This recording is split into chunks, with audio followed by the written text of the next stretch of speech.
21. பள்ளியில் காந்திஜி சுமாராக படிக்கும் மாணவர். வகுப்பறையில் மிகவும் அமைதியான மாணவர். 22. விளையாட்டு என்பது அவருக்கு பிடிக்காத ஒன்று. வகுப்பறை புத்தகங்களே அவரது நண்பன். 23. கையொப்பமிடும்போது எம்.கே. காந்தி என்றே கையொப்பமிடுவார். 24.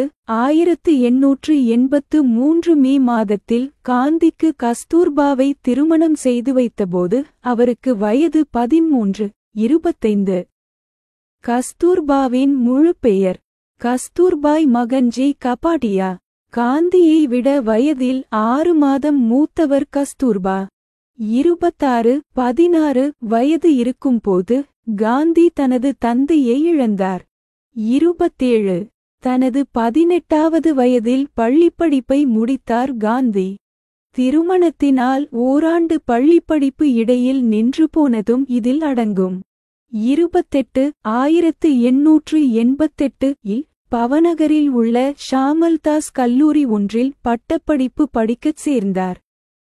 29.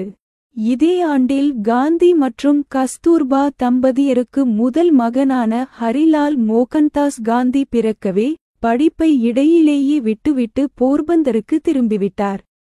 30. இந்தியாவில் படிக்க விருப்பமின்றி குடும்ப நண்பரின் அறிவுரையால் பாரிஸ்டர் படிப்பிற்காக லண்டன் செல்ல தயாரானார் காந்தி. 31.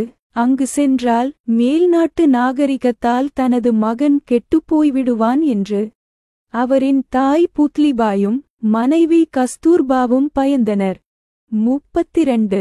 லண்டன் செல்லும் முன் அம்மாவிடம் மது அருந்த மாட்டேன், இறைச்சி சாப்பிட மாட்டேன், அங்குள்ள பெண்களிடம் பழக மாட்டேன் என்று சத்தியம் செய்தார். 33. காந்தியின் அண்ணன்களில் ஒருவரான லட்சுமிதாஸ் வழக்கறிஞர் என்பதால் காந்தியின் பாரிஸ்டர் படிப்புக்கு ஆதரவு தெரிவித்து மட்டுமின்றி படிப்பிற்கு உதவியும் செய்கிறேன் என்றார். 34.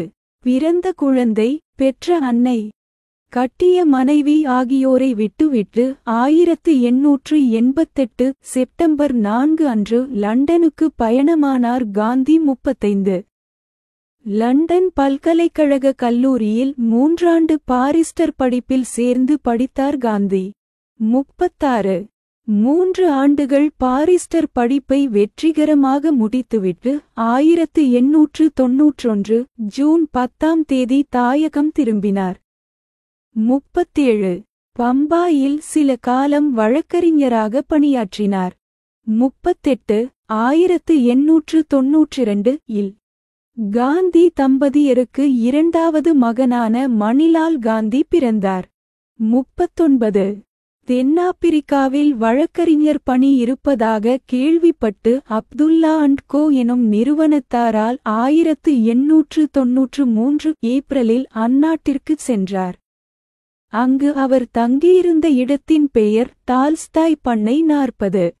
தமிழ்நாட்டிலிருந்தும் இந்தியாவின் பிற மாநிலங்களிலிருந்தும் இந்தியர்களை வேலைக்காக தென்னாப்பிரிக்காவிற்கு ஆங்கிலேயர்கள் அழைத்துச் சென்றிருந்தனர்.